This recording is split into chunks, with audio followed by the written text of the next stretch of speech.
Vamos lá, pessoal. Então agora a gente vai falar sobre os fundamentos do blockchain. Blockchain é a tecnologia que faz com que as criptomoedas possam existir. Essa tecnologia surgiu lá nos anos 90 e ela evoluiu muito conforme o tempo. O Bitcoin em si, que começou ali em 2009, ele tem muito avanço, muita tecnologia diferente do que era lá no início. Mas o principal quesito que a blockchain veio para atender no mundo, a principal filosofia, continua existindo. Uma delas, que é muito importante, é a descentralização. O que significa? Descentralização é uma evolução da forma de organização de dados, onde, ao invés de você ter vários dados e informações conectados a um servidor central, você tem esses dados distribuídos entre vários nós, entre vários pontos dentro dessa rede. Como vocês podem ver aqui no slide que a gente colocou, um sistema centralizado, que era como era no início da organização das informações, você tem, imaginem como se fosse um prédio, onde ele fica ali salvando todas as informações de tudo que rola em volta, e se alguma coisa acontecer com os servidores que estão ali dentro, digamos, um terremoto, uma queda de energia, o que for, e perdeu todas as informações ali de dentro, todo mundo fica sem acesso. Por quê? Ela é centralizada. Todos os dados estão conectados nesse servidor central. Esse conceito avançou para o descentralizado, que era um conceito que significava o seguinte: você tem vários pequenos servidores que condensam, concentram, conectam as informações que estão ao seu redor. Então, como mostrado ali, se você tem,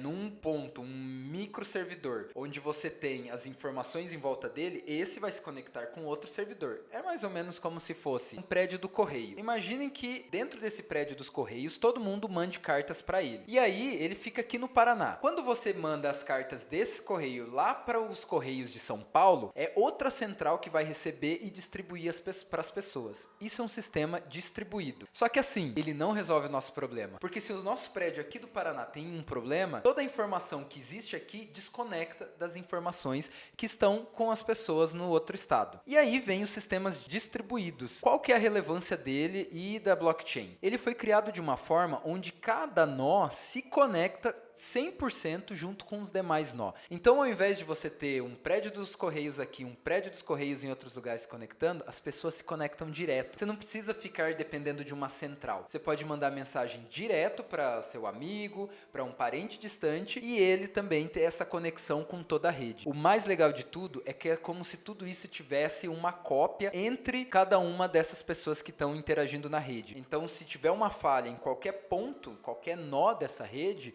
não tem problema, porque as outras têm uma cópia e conseguem manter o histórico dessas informações. Da mesma forma, por ser descentralizado, ninguém consegue vir e dizer, agora eu vou mudar ou trocar as informações aqui dentro. Você não tem controle da rede toda. Você precisaria, que é um trabalho super difícil, fazer com que toda a rede resolvesse mudar uma informação específica, ou pelo menos 51% dela, a maioria, para fazer uma transação diferente do que está registrado ali dentro. Agora eu vou falar para vocês de outro pilar essencial do blockchain, que são as chaves públicas privadas. O blockchain trabalha com criptografia, ou seja, todas as informações que são transacionadas ali dentro, elas têm uma forma de proteger os dados que estão ali dentro, mas você consegue ler como foram feitas essas transações. Tudo isso por causa da chave pública e privada. A chave pública, que também é o seu endereço de wallet, é o que te permite ver o que está acontecendo dentro de uma carteira, uma wallet, junto com a blockchain. A chave privada é um código que apenas você tem para poder gerar transações, para poder fazer envios e recebimentos das suas criptomoedas. Para ficar claro isso, eu vou dar um exemplo. Imagine que você quer mandar uma carta para sua mãe. Você escreve essa carta de uma forma criptografada, secreta, e passa para ela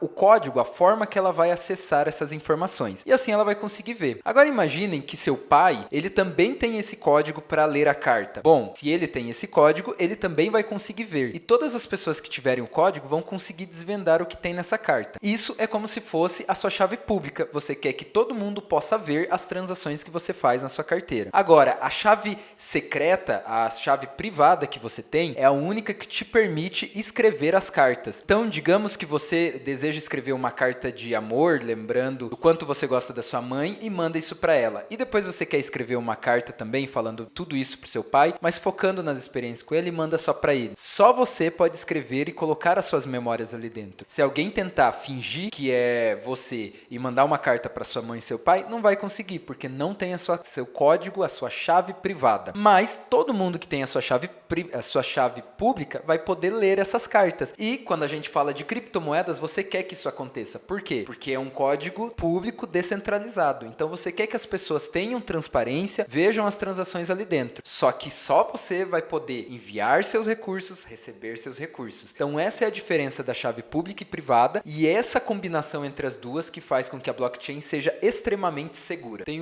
mais um pilar que é de extrema importância para o blockchain, que é a questão de que ela é imutável. Então assim, o blockchain, ela organiza as informações em blocos, por isso que ela se chama blockchain. São correntes de blocos. Toda vez que ela gera uma informação, ela condensa tudo isso, ela agrupa tudo isso dentro de um bloco, e quando ela cria um novo bloco, ela gera um código. Esse código, que eles chamam de hash, é um código único para aquela estrutura e sequência que foi criada. Se algum número, se alguma letra for trocada dentro dessa hash, faz com que não seja a mesma informação e seja uma tentativa de mudança da rede, e não é permitido pela estrutura toda. Esse código, essa hash que é gerada, se chama SHA-256, o Security Hash Rating. É um algoritmo que funciona justamente criando esses códigos de letras e números, maiúsculas e minúsculas, de forma única, e que permitem a gente identificar que aquela transação está dentro de um bloco e ele foi feito exatamente daquele jeito. Ela não tem mudanças conforme vai passando o tempo, porque a gente precisa ter possibilidade também de olhar o histórico das transações e as movimentações que tiveram. Essa movimentação que acontece nesse algoritmo, ele funciona dentro do mecanismo de consenso de Proof of Work. Nós vamos ter uma aula especificamente falando sobre isso. Na verdade, todas as blockchains elas criam uma hash, mas a SHA-256 é específica do Proof of Work, que basicamente funciona da seguinte forma: toda vez que um validador dessa rede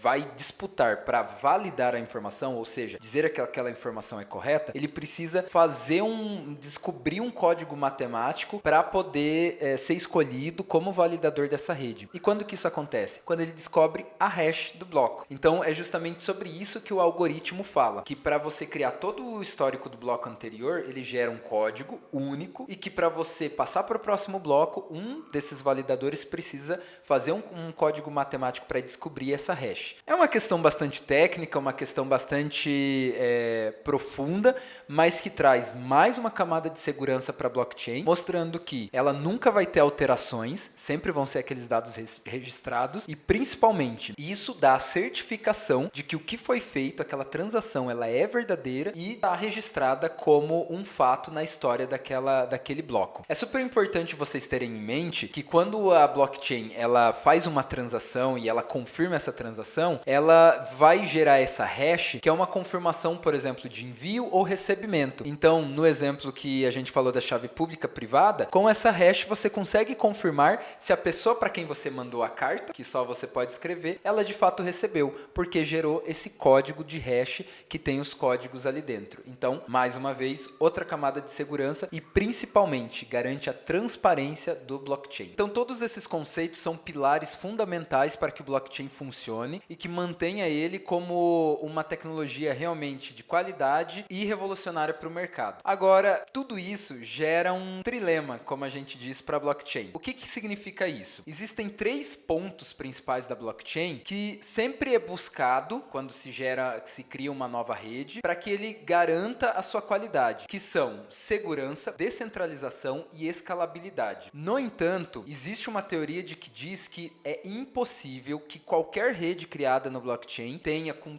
toda a qualidade, 100% de certeza, esses 3 pontos bem organizados. Eles dizem que se você tiver muita segurança e muita descentralização, você não vai conseguir ser escalável, você vai ser caro, vai ser difícil de desenvolver. Dizem que se você tiver muita segurança e muita escalabilidade, talvez você não vai ser tão descentralizado, vai ser uma coisa um pouco mais condensada na mão de uma organização. E da mesma forma falam que se for escalável e ele tiver bastante descentralização, então muito provavelmente você você não vai ter a qualidade de segurança que é necessário. Várias redes foram criadas desde o surgimento do Bitcoin, dizendo que vão superar todos esses 3 pontos e entregar com muita qualidade. Infelizmente, até o momento, todas essas redes que foram criadas caíram nesse trilema. Sempre que elas tentavam escalar demais, principalmente, vinha a questão da segurança. Então elas ficavam mais suscetíveis a ataques e a tentativas de derrubar e paralisar essa rede. Infelizmente, a gente ainda não tem um caminho diferente desse cenário, mas constantemente todas as redes buscam formas de melhorar sua estrutura. E aí só um ponto super importante que todo mundo fica se perguntando, mas o quão seguro é e o quanto que a gente tem aí de confiança na blockchain. Não existe registro histórico de um hack a uma blockchain. Já existiram muitos hacks e roubos de informações de corretoras ou até mesmo de outras instituições que têm a interação aí das criptomoedas, mas a blockchain continua imutável. Já aconteceu também ataques de negação, que de uma forma bem simples é quando eles tentam fazer um acesso muito intenso várias vezes na rede e fazem com que ela paralise, fique congestionada. Mas uma questão de segurança, um ataque de mudança dos dados da blockchain, isso a gente não tem registro. Então, pelo menos no ponto de vista de segurança quanto aos dados que estão ali dentro e a confiabilidade, a gente pode ter certeza que vai ter bastante segurança.